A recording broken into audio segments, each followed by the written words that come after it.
In Peru, truckers extended their strike despite preliminary agreements reached with the national government. Authorities called for calm in the midst of violent protests and looting. Kremlin insists on having a debate at the United Nations Security Council to unveil Western falsehoods about alleged civilian killings in Bucha. South African President Cyril Ramaphosa announced that all COVID-19 pandemic legal restrictions would end at midnight, declaring it was time to resume growing the economy.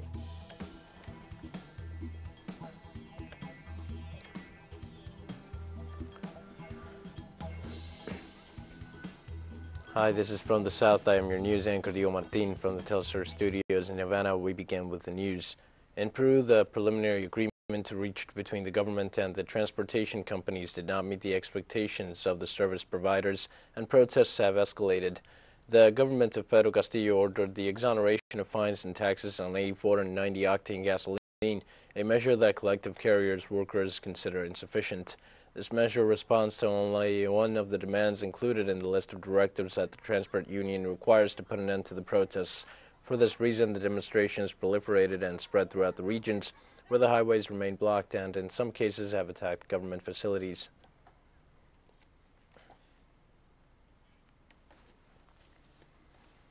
In Bolivia, the trial against the former de facto president Janine Áñez resumed on Monday. The trial is called the Coup d'etat II, and it looks into the role of Áñez during the 2019 coup d'etat. The authorities indicated that the former president could receive up to 12 years in prison. The trial was postponed after Áñez was indisposed during a virtual trial session, and what the government considers to be a maneuver to delay the start of the process. The prosecution has exposed the responsibility of Áñez, arguing there was no constitutional succession.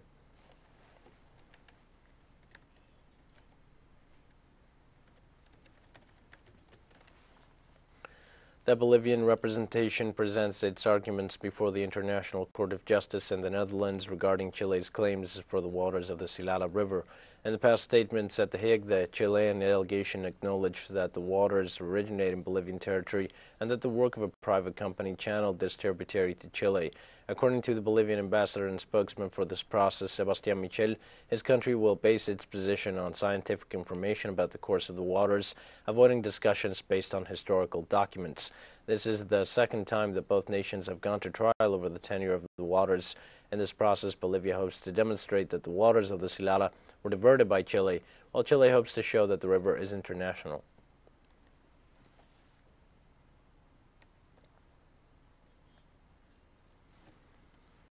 Janitors and cleanup workers in Rio de Janeiro, southeast of Brazil, agreed to resume strike activities on Monday after a temporary suspension of demonstrations during the weekend.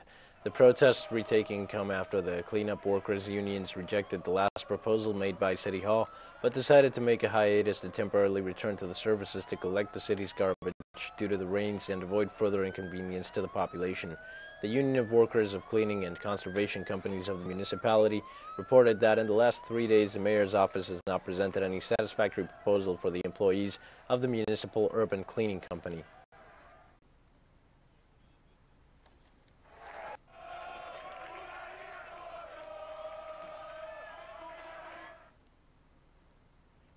In Brazil, the number of deaths rose to 18 as a result of another storm that caused heavy rains, floods, and landslides in Rio de Janeiro.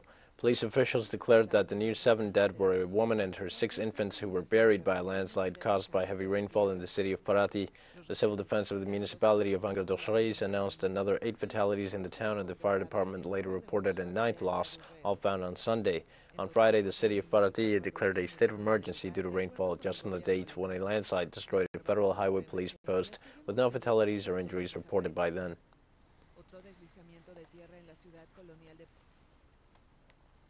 In Colombia, the electoral campaign of the presidential formula for the historical PAC coalition, Gustavo Petro and Francia Marquez, is advancing in the run-up to the elections on May 29th.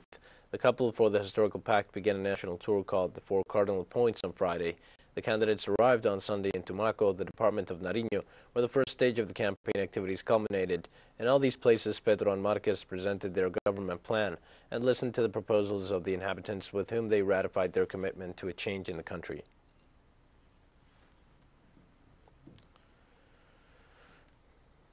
Hundreds of motorcyclists blocked streets in Bogotá to protest against the city's new regulations, which ban more than one passenger per motorcycle on certain days and hours of the week in an attempt to tackle rising street crime. Mayor Claudia Lopez defends a measure which will limit to only one the number of passengers on a motorcycle on Thursdays, Fridays, and Saturdays from 7 p.m. to 4 a.m. She says these are the times when the most delinquency on motorcycles occurs. Meanwhile, motorcyclists believe the measure would only stigmatize them more than tackle the security.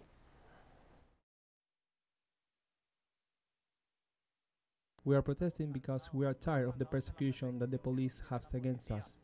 We are tired of the majorities and the absurd laws she's putting out. They are blaming us for all the insecurity.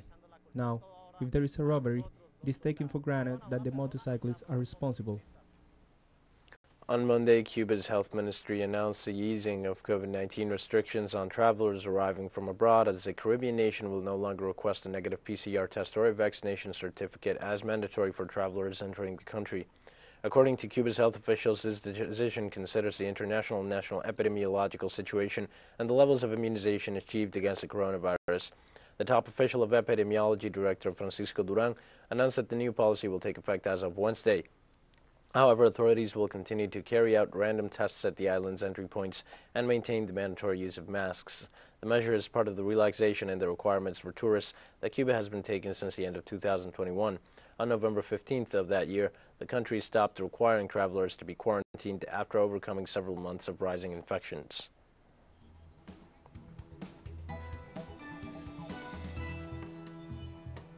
We're going to take a short break now. Please join us again after this.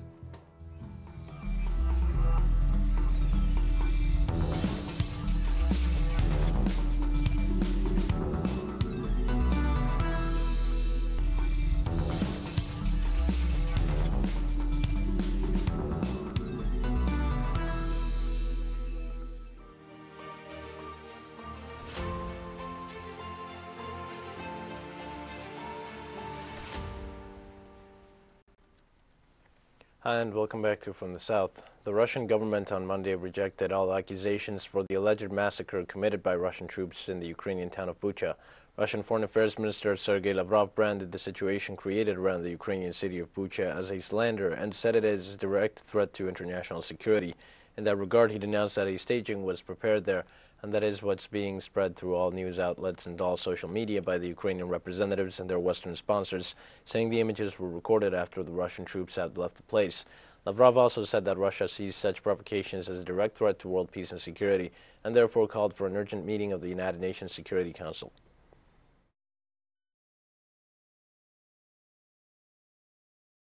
We demand an urgent meeting of the UN Security Council on this issue. We see such provocation as a direct threat to international peace and security. In that regard, the Russian foreign minister said that such actions are used by the Western Ukraine as part of their anti-Russian propaganda. The Russian military withdrew from this city on March 30th. On March 31st, the mayor of the city of Bucha solemnly said that everything was in order for him. 2 more days later, we saw how the same staging was organized on the streets, which they are now trying to use for anti-Russian purpose. At the United Nations, Russia's ambassador to the UN, Vasily Nebenzia, has briefed reporters denying accusations of mass killings in the Ukrainian town of Bucha near Kiev. He has called on the United Nations Security Council to convene on the matter tomorrow, April 5th. Now, if you look carefully at what you see in Bucha, about the corpses that lie on the streets, that were never existing before the Russian troops arrived, before they left, and suddenly they appear on the streets, lying on the road, one by one, right and left. Some of them are moving, some of them are showing the signs of life. You cannot escape from an understanding that is a stage. That is a stage, that is a fake, that this is a provocation. And Serbian President Aleksandar Vučić assured that his country will continue to maintain friendly bilateral relations with Russia, preserving neutrality in relation to military alliances. This is what the head of state said after winning the first round of the presidential elections held on Sunday. The president did not hesitate to reaffirm that the traditional friendships between the two countries must not be lost. Vučić also stressed the impact of the situation in Ukraine and said that it was a cause of strong polarization in the region. Now, he won the presidential election with more than 60% of the vote.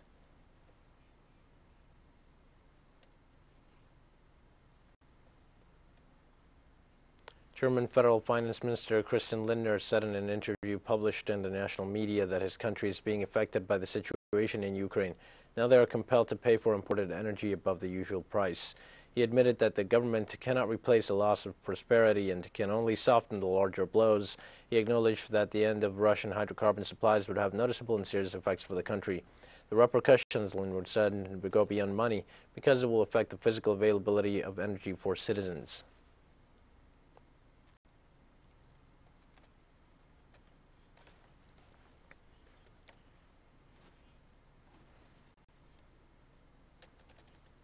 The government of Greece reported the cancellation of the entire debt acquired with the International Monetary Fund in May 2010.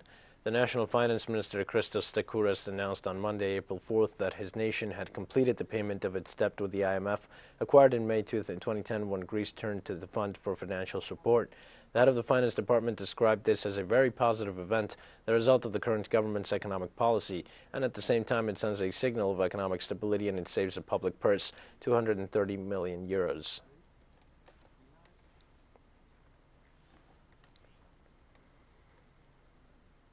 On the occasion of the beginning of Ramadan, the Holy Muslim fast, the SYRIA Unites Us charity festival began this weekend in the capital city of Damascus, a government initiative supported by the private sector which seeks to guarantee basic products at discounted prices in order to mitigate the negative impact of the Western economic blockade on the lives of the citizens. Our correspondent in Syria, Wishambo News, brings us more details. The fair, which is expected to last until the end of the Holy Ramadan, has the participation of 250 national industrial and commercial companies specialized in food, hygienic materials, household appliances, and textiles. This company, whose aim is to promote social solidarity and the human values that characterize the Muslim fasting month, contribute to satisfy the basic needs of the citizens at affordable prices. Ramadan is the month of kindness and generosity, and we, as businessmen and traders, reinforce these Ramadan values through the social commercial action aimed at meeting people's needs at lower prices and not for profit. The products at this fair are sold directly from the producer to the consumer without middlemen, and this is an effective mechanism in terms of lowering prices so that we can help citizens and mitigate negative impacts on their lives caused by the economic crisis resulting from the war and the Western economic blockade. At the same time, families affected by the war, as well as military personnel and civilians wounded for their homeland, make a noteworthy presence at these festival activities. With their mini projects, they compete with the big companies by offering a wide range of quality handmade products, handicrafts, textiles, and food made from natural components, which are characterized by their high quality and fair prices. This edition of the festival, unlike previous years, is characterized by allocating a high number of booths to producer families and those wounded for their homeland, in recognition of the great sacrifice they made in defense of the homeland and to help them to have a sustainable source of income and to reintegrate into society. As a wounded man from the homeland, like all the other wounded, I am grateful that the state helped me to overcome difficulties of the injuries I suffered in the war and to recover my life and return to work. As the owner of a production mini project and as a proof of this, I'm participating today together with the other wounded in this great trade festival. The Ramadan Charity Fair is one of the many humanitarian actions carried out during this month to help vulnerable families. These initiatives are grounded in willpower, patience, solidarity, and tolerance, values that mark the true image of Islam and that Syrians consider essential to strengthen, so as the triumph in the fight against Western economism. Hisham News, TeleSUR, Damascus, Syria. We have more news coming up after one final short break. Please stay with us.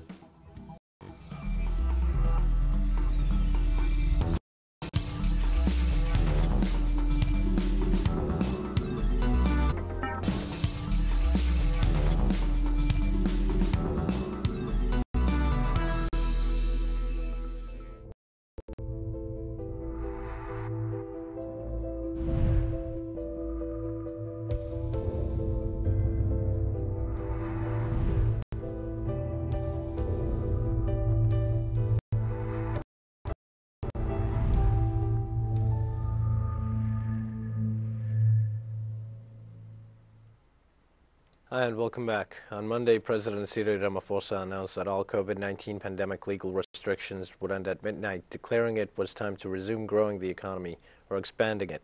Ramaphosa said his country, which is the hardest hit on the continent, has seen death rates plunge from an average daily high of 420 in July last year to just 12 in the past week, at least on record. During a televised address, the South African president said his government decided to terminate the national state of disaster with effect from midnight tonight, which has been in place since March 15, 2020. However, some transitional measures, such as mask wearing in indoor spaces, will remain in place for the next 30 days.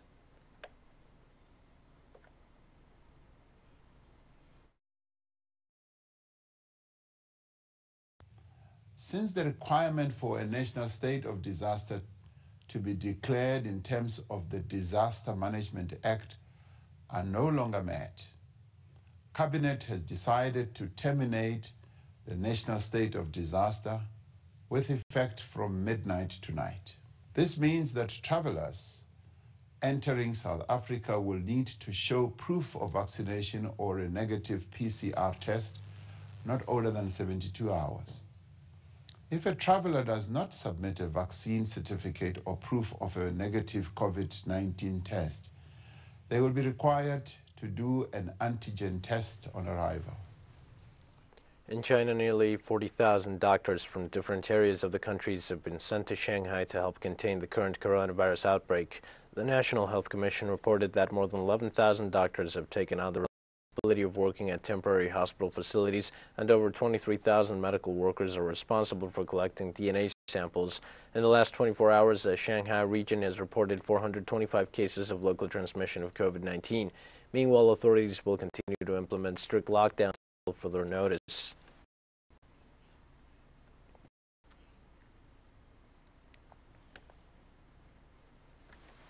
In Kenya, drivers queue for hours as the country reels from fuel shortages. Drivers wait at petrol stations in Kisumu in western Kenya amid another day of major fuel shortages, with hours-long queues and strict rationing at petrol stations as pumps across the country ran dry.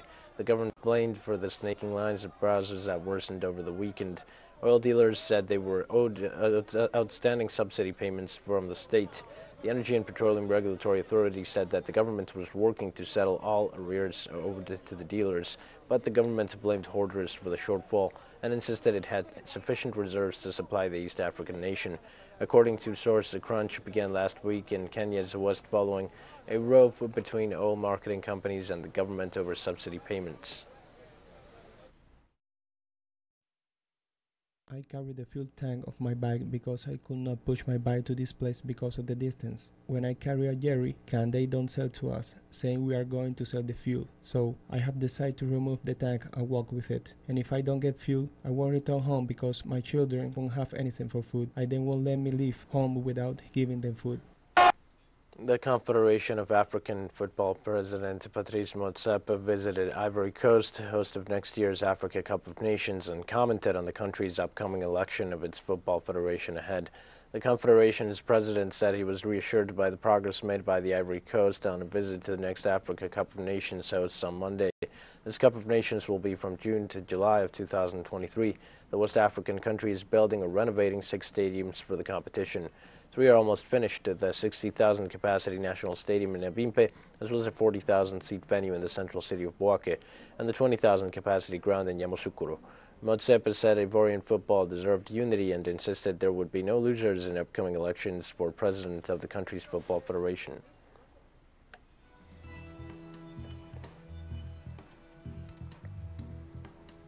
With that, we've come to the end of this news brief. Remember, you can find these and many other stories on our website at TeleSUR English.